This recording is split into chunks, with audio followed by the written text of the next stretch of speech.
My name is Harry, and I am just a boy who has created a marvellous media spectacle for all to enjoy.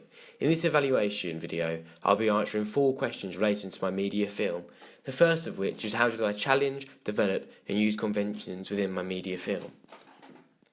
First of all, I looked at a number of short films. These range from comedies to actions to sci-fis. These gave me inspiration on how I should model my film and gave me ideas to use in my film. The Gunfighter, which was a western short film, really inspired me, and I tried to use as many conventions from that short film as I could. The lighting throughout that film was very, very effective. I tried to model most of my film off the lighting that was used in The Gunfighter. I used techniques which I used in my other media films, like Rembrandt-style side lighting and underlighting. This gave a very postmodern twist to my film, as the lighting differed from shot to shot. The light was also used to display the mood of the shot. In some scenes the light is quite soft, which shows the main character being calm. In some scenes the lighting is very harsh, contrasted on a dark background, which shows the misery and upset in the main character. I used a lot of natural light and street lights in my film. I feel this gave a more realistic tone to my postmodern thriller. The next section, the music, was very, very important to me. Being a musician myself, I wanted to make music that really portrayed the feel of my film to my audience. There are random, short, snappy bits of music in my film. These show the anger and aggression from the attacker and from the main protagonist. The music mainly juxtaposes my film. So in some shots there'd be quite a calm bit and there'd be classical music, or vice versa. This built up tension and suspense for the audience. I challenged the normal conventional music, as my movie doesn't really have a rhythm to it, and neither does the music. It's all split up and disjointed, which also represents the mental state of my main character.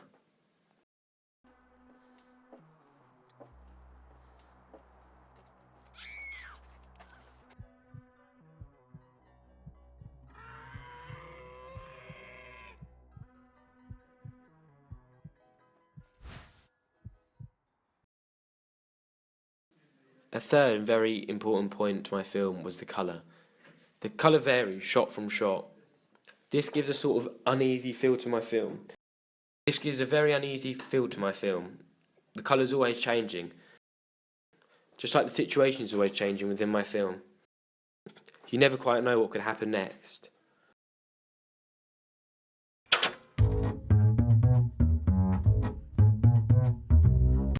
Question 2. How effective is the combination of my film and ancillary texts? My film, as you may have noticed, has a very postmodern element to it. I try to incorporate this in both my ancillary texts, the poster and the film review. All 3 are relatively dark. This was to portray the darkness within the film. All 3 have a postmodern element throughout the film. They're slightly quirky and different in each way.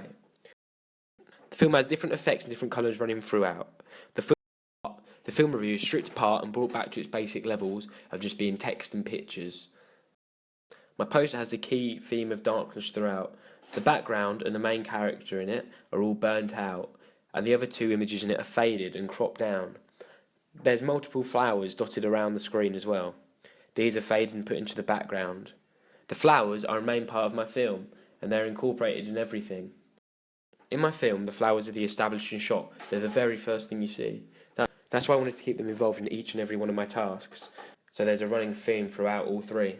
All the tasks are also distorted. This is to give the impression of the mental illness that goes through my main character in the film. His depression and loneliness is shown throughout all of my tasks.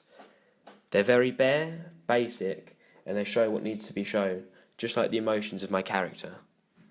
I also have the same effect on each of my texts. I have the Prism text from defonts.com. My poster was inspired from other texts, such as Submarine by Richard Ayoade, and The Gunfighter, which was a short film by Seth Worsley. The posters for these films are also very basic, and they show what needs to be shown, which I quite like the idea of, which I was inspired by for my film.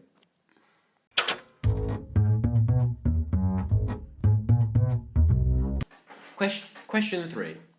From my audience feedback, I've learned a number of key things that help me improve my film and my ancillary tasks. The feedback from my original script really helped me. My original film wasn't a twisted love story, in fact it was an action comedy.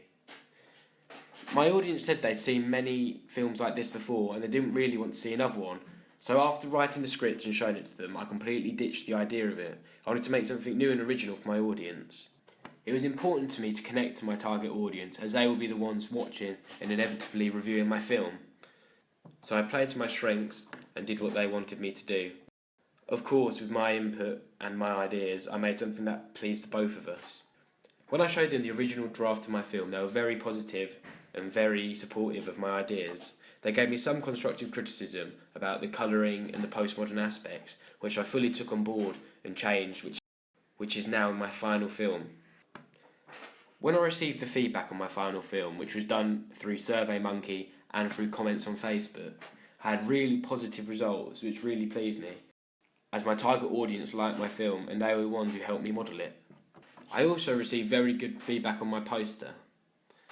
My poster was supposed to link with my film in a number of ways, and thankfully the audience got that. My target audience was ranged from 18 to 30, which was what I wanted, and they all seemed to enjoy my film and get the connections throughout the poster and my film review. The film review received very, very good responses.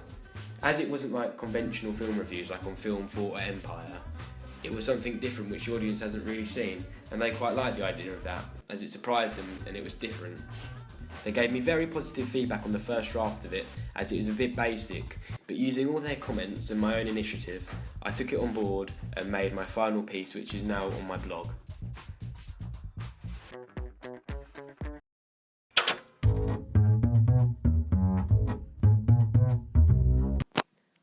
Finally, question 4. How did you use the media technology in the construction, research, planning and evaluation stages? First of all, my research stage. I got most of my information on Google and throughout textbooks. However, when I used it on the internet, I used software such as MindMaple and GoConquer to mind map all of my ideas and all of the research. It was very helpful for laying out my theories and my theorists which I used throughout my film, as I could see them all at once on one screen and take what I needed and put them into different projects. I also used GoAnimate. This proved to be very useful and effective. It visually showed me what I researched. I could take images and animate them and put text above them to show the information I had researched and put it in a visual form for me to take in easier. On my planning stage, I used Final Cut Pro. I also use this throughout my film stage, but during my planning stage, I use it to put together little videos which I recorded via QuickTime of all of the information I got from the internet. I also use Prezi and PowerPoint. These were very helpful in putting all the information I wrote down.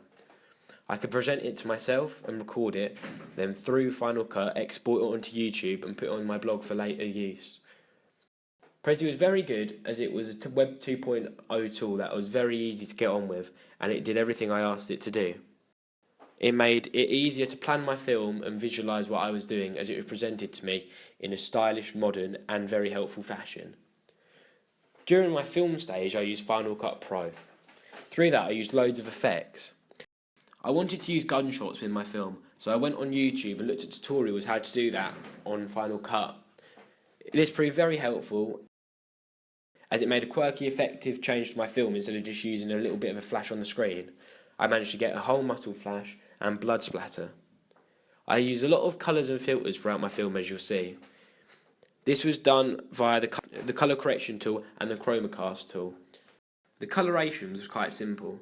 I just chose the scene which I wanted to do, highlight it and choose the colour I wanted it to be.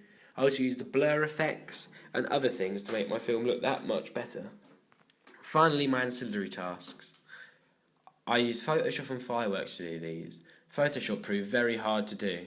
I struggled with it quite a lot, but as I used Fireworks last year, I wanted to try and up my game and improve my skills on the computer.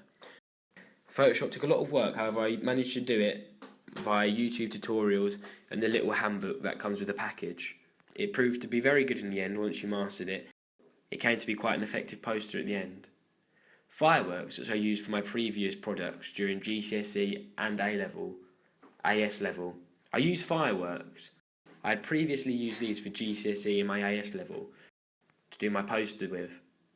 I had quite a good understanding of this, so it was quite easy to do my film review. I tried using Wix originally, but it just didn't do it for me. It wasn't very intuitive, and it was quite complicated to use, so Fireworks seemed like the best bet to make the effect. Thanks for watching.